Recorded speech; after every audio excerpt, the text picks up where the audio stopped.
Kami po ay nakikiisa sa lahat po ng mga kapatid sa buong mundo sa pagpupuri at pagpapasalamat sa ating Panginoong Diyos sa lahat po ng kabutihan na Kanyang ibiniyaya sa Kanyang bayan.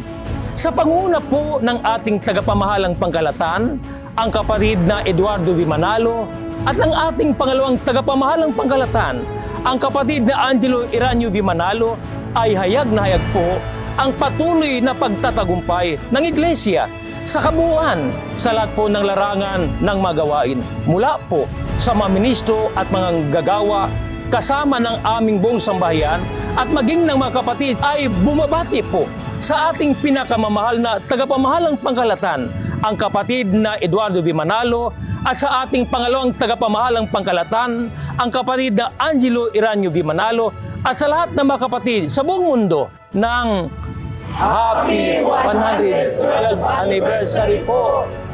Purihin ang Panginoong Diyos.